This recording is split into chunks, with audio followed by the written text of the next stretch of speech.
Agriculture as an activity supports life in no small measure. However, how this is done matters most.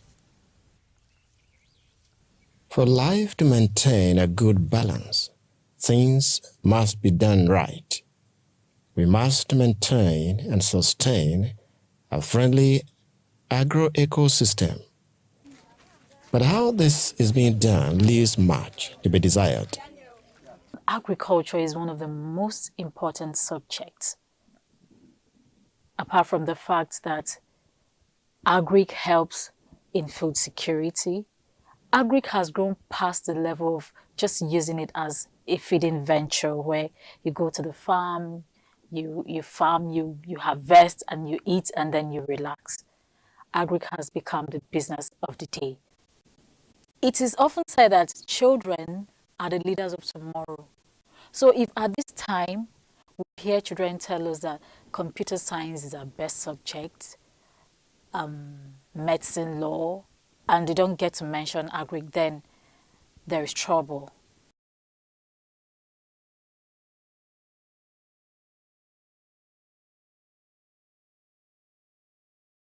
We are worried about the bleak future of agriculture, propelled among other factors by the low interest among the youth.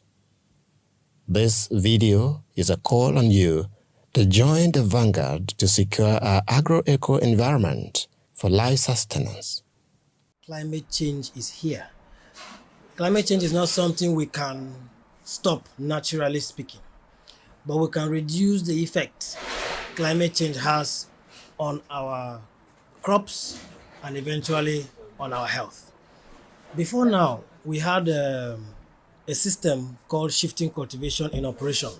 The system is still very much alive, but not practiced as much as it was practiced in about 10-15 years ago.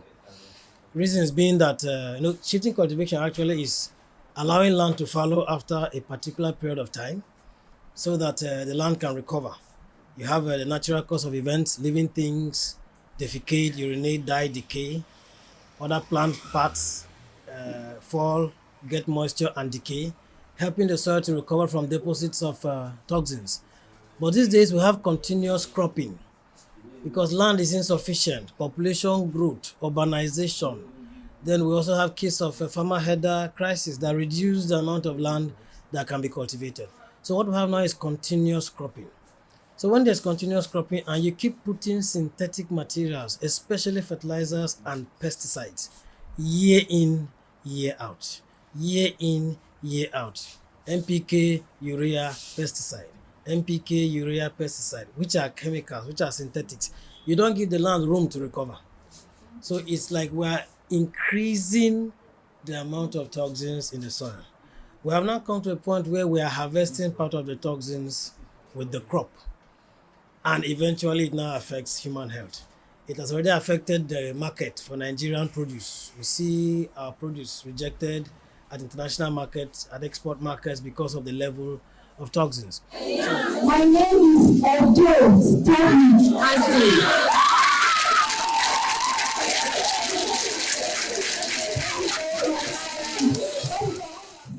We are here today to talk to the students, to encourage them to get involved in agro-sustainable activities.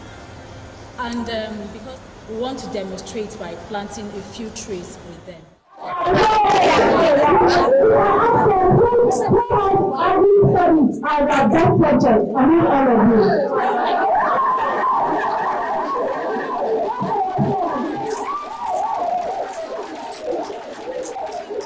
My name is Jeff Tatesu.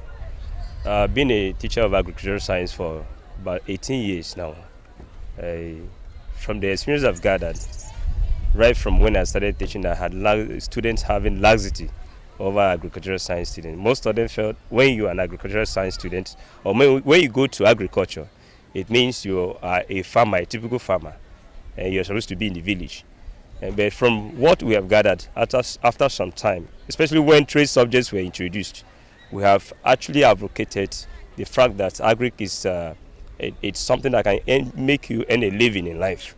So we, in most cases, when we teach them, we encourage them to venture into agriculture as a trade and as something that can actually make you earn a living in life. And recent times, I thank God, what I've actually seen in my classes, most students they are zealous to go into venture into agricultural science as a business and no longer as typical farmers in the village. My name is Musa Mustafa. I'm the agri teacher of Temple Gates College. My students in agric are very, very good, although most of them are picking up the pace because growing up in town is not, or they are not too familiar with, agriculture. But over time, they are picking up interest, especially when they plant a particular crop. It's amazing how they see it grow. So it's kind of like quickening their interest in agric the more. We are all aware of the environmental hazards that we're facing. There's environmental pollution, there's greenhouse effects and greenhouse gases all around. And we are coming today to encourage them to plant because God has created a synergy between the humanity and plants. Humans take in oxygen and release carbon dioxide to the environment, which carbon dioxide is a greenhouse gas. So plants in turn take in the greenhouse gas, which is carbon dioxide, to manufacture their food and give us oxygen. So there's that balance, and it creates a very healthy environment if we maintain a good tree planting system in our environment.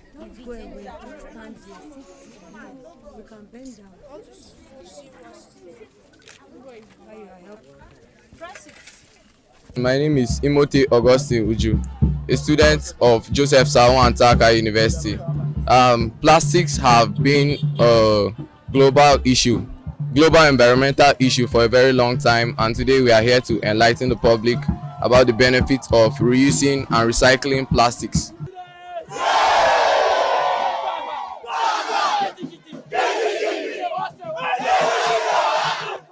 So this reminds us that we have to sit back and review our activities and to take strategic steps in order to protect the earth, because we don't have any other planet that we have to live in. We have to put in all efforts to protect our generation from destruction as a result of lack of resources, and to preserve the resources as a heritage for the incoming generations.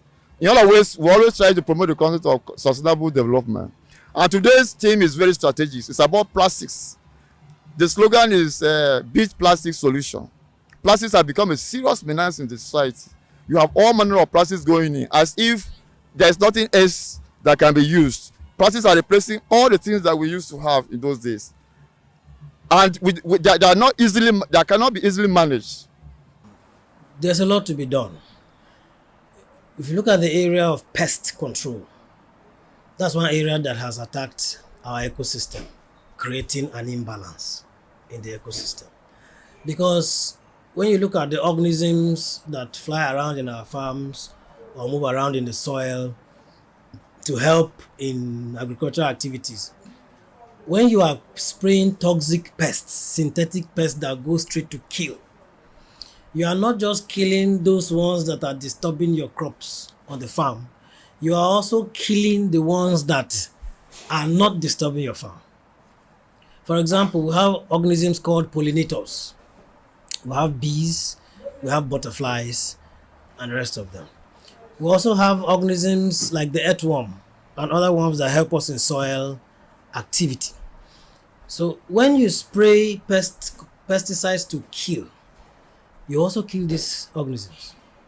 But when we had shifting cultivation, it wasn't really too much of a challenge, because that 1 year or 2 years you allow the soil to recover, these animals reproduce. I know they are highly prolific organisms. They reproduce faster and populate themselves again before you now come to disturb them. But when it continues cropping and you are spraying pesticides every single year, you are reducing the population of pollinators, you are reducing the population of other good organisms that help agricultural activities within the ecosystem. So you are creating an imbalance. So with our generation now, or within this period that we are, a farmer can get bad yield or poor yield because of poor pollination, not really because of poor fertilizer or poor seed, those are factors that cannot be denied. If you don't fertilize, you don't have good seeds. Yeah, but I'm saying that it is possible that a farmer can have poor yield because of poor pollination. Without pollination, the crops cannot, in quote, get pregnant and give birth for us to yield fruit. So that is one area. When you look at the ecosystem, we have come up with a biopesticide that does not kill pests. It only stops pests from feeding on the crop that you have sprayed it on. So you are protecting your crop, but at the same time preserving the ecosystem. Then with the aspect of fertilizer, when you continue putting synthetic fertilizers consistently on a plot of land for years, you are creating a high level of acidity. You are just increasing acidity. When the acid becomes too much, you will not have, it reduces even the shelf life of the crop. And then it also makes the environment a bit toxic for organisms. And once that happens, you still have an imbalance in the life in the ecosystem. Eventually, we'll now begin to harvest food that is not good or cannot last long. For example, our yams. Our yams now have a shelf life of 4 to 5 months, as against 9, 10, 11 months that we used to have. I remember my mother used to have yam.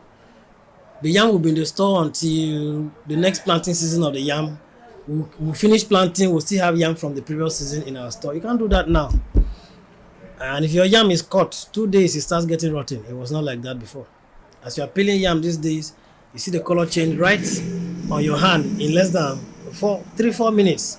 It was not so in the days of our mothers. That's an indication that what we're eating now is not as healthy as what they used to eat. So, for the ecosystem, if everything just works together, if we manage the ecosystem well by making sure toxins are not too much infused in our ecosystem, our soil will be healthier, our food will be healthier, the air we breathe will be healthier. Eventually, we also will live healthier. We want to ensure that our environment is safe for even agricultural production. And we have come to this school, Government Model Secondary School, Makurdi, to catch these students young, because they are the future leaders. They are the leaders of tomorrow. And if we begin to inculcate good practices, good environmental practices in them at a tender age, they will grow up protecting the environment and carrying out practices that will enhance our environment. I'm Teve Viering and I'm in SS1 Science A at Government Model Secondary School. I like the subject Agric a lot because it teaches me a lot about my environment, about the food we eat daily, and about everything going on in the environment, and how to preserve food, which is the most important thing in life. I would like to practice agriculture because I love food science a lot.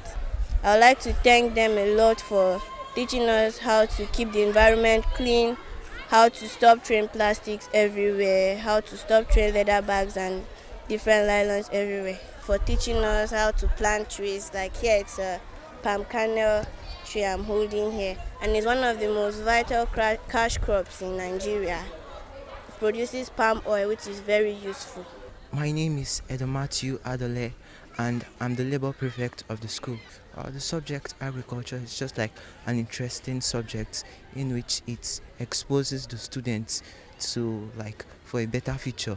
Like the person who studies agriculture, like when he goes out, he's just self-taught, he can be self-employed.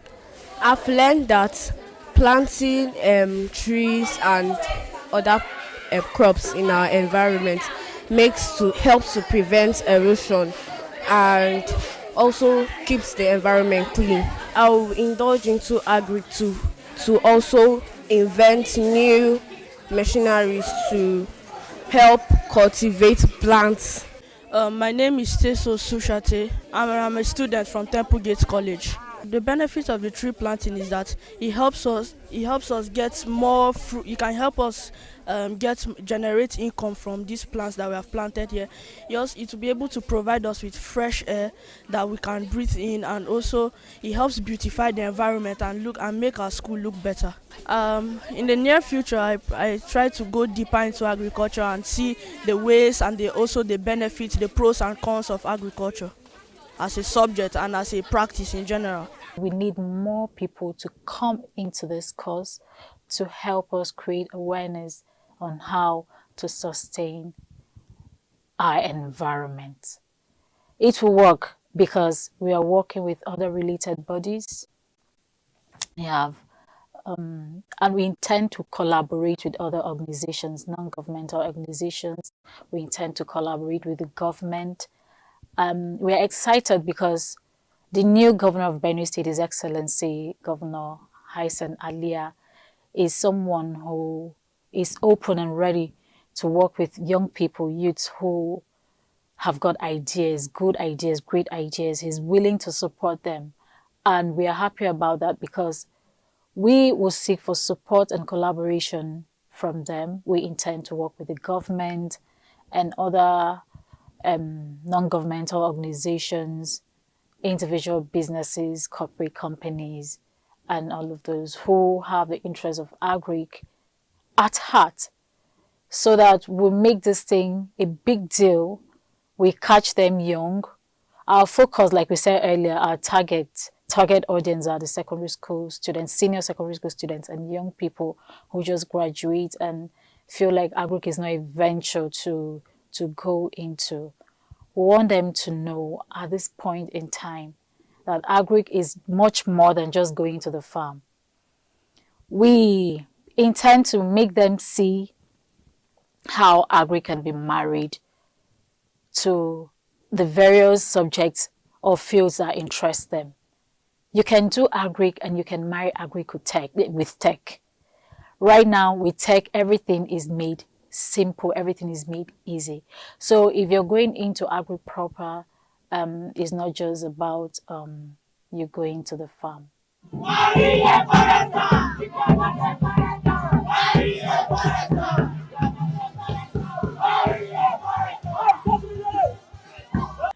How do we put this youthful energy that we have in our youth into agriculture? Because youth have a lot of energy, and in society you cannot agree with me that this energy is channeled into things that are not really beneficial to society.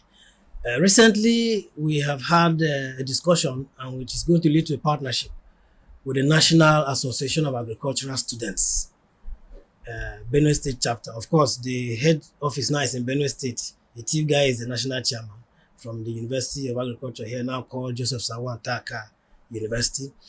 We have had talks with them. They have attended one of our meetings. So we are working with them because they are in school and the school has land.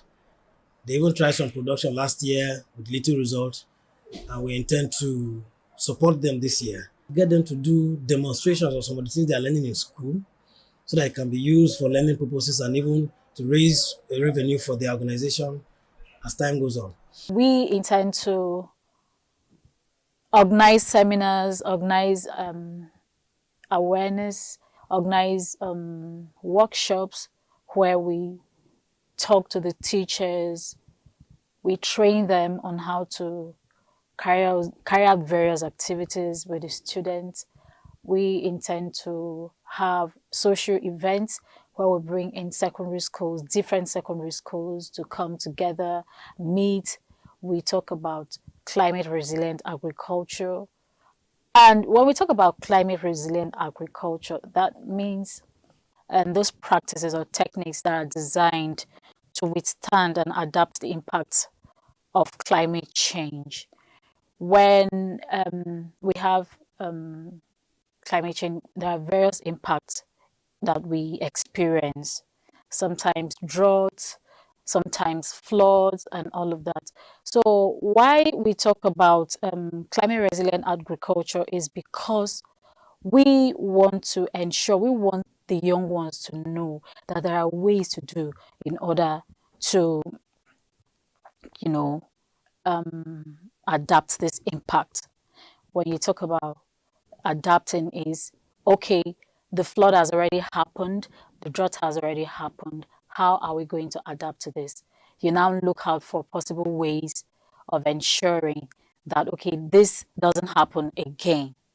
Or even if it happens, it doesn't affect our agricultural activities again. So what are the possible ways of doing that? By diversifying the crops we use, or improving our soil health, or if efficiently managing water resources. So those are the various strategies that you can use in enhancing resilience of agricultural systems. Yeah, to get to the farmer is one area that we are finding a bit challenging because we need two structures to get to the farmer. The first is agricultural extension. Agricultural extension is a subsect of agriculture that makes sure that whatever research comes up with as a result gets to the individual farmer or the final consumer of such results. So we need to strengthen our extension network where every council ward of every local government in Benue State will have the required number of extension agents, the required number of demonstration farms, so that what I'm saying here can be told to the farmer and demonstrated in a small plot where the farmer can see at the end of the season, whether wet season or dry season. It's on record that when farmers are able to see demonstration of results on a demo field, it takes just 1 year for them to adopt innovation. But when you don't do demo plots, you don't do extension services, it takes a period of 4 to 5 years before technology is adopted because it becomes a trial and error kind of exercise. Some employ it, they get nothing. Probably maybe they didn't follow guidelines. Some employ it, they get results. From the guy who got results, there will be news. From the guy who didn't get results, there will still be news. So some say this is not working, some say it's working. So it takes a period of back and forth comments and expressions for 4 or 5 years before we now get it there. It's exemplified in the period when we started doing weed control using herbicides. Some of the people that started spraying herbicides were not trained. So they'll go and spray, especially when you are spraying crops that are climbers, like yam, potatoes, and the rest. They now spray and kill people's farms. And that sends a bad message. This thing is not good. It's killing people's farms. While another person who got somebody who was well trained sprayed and got results. So it took about 4 or 5 years before farmers adopted spraying of herbicides for weed control. The same is not happening with organic agriculture. Limited resources is the number one, the very first challenge that we have. Because as young people coming up, we are just passionate about agric, we're passionate about climate change, and we're just struggling to make these things work in every possible way we can and every little way we can. So finances, resources are a major challenge at this time. And expertise, knowledge and expertise. You know, when you want to engage yourself in courses like this, you need to update your knowledge frequently. You need to attend courses, you need to attend events, you need to update your knowledge and expertise. And that also involves finances because you cannot do this without finances. So that is another major challenge. Another challenge is cultural and behavioral barriers. Cultural and behavioral barriers, because if you talk to someone about climate resilient agriculture and you tell them that in order to preserve our land through agricultural practices, you need to change the kind of crops you plant in a particular land for a period of time, so as to, allow the land function very well on your crops. Change, if you're planting yams this year, maybe next year you change, you plant rice or something different. But at home, that's for core farmers who engage in farming activities. It is difficult to let them understand due to our cultural beliefs. Some believe that, okay, as I'm farming yam here, this portion of land is best for my yams. I'll continue to farm yams year in, year out, and it will give me good results. But for us to have a climate resilient agricultural practices, we need to involve ourselves in this. Let's rotate the way we carry out our farm activities. So that is also a challenge because of this. We need policies and regulations that will also help in carrying out this. And then climate variability and uncertainty.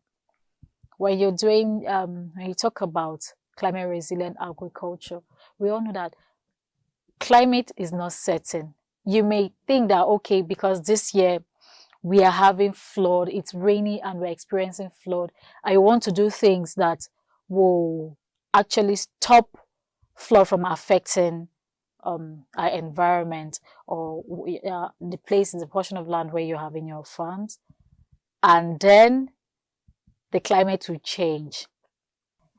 And for someone else to understand what's going on in your head, it's quite difficult. So getting people to partner with us, but we are hopeful that with time and commitment, people will be willing to,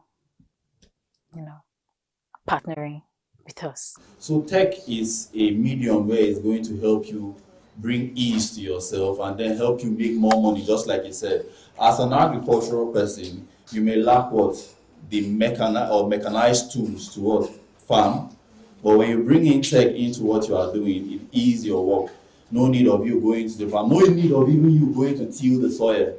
You just bring the robot, it does what you want to do for you, and then you relax. The only thing you do is just count all the money for yourself, right?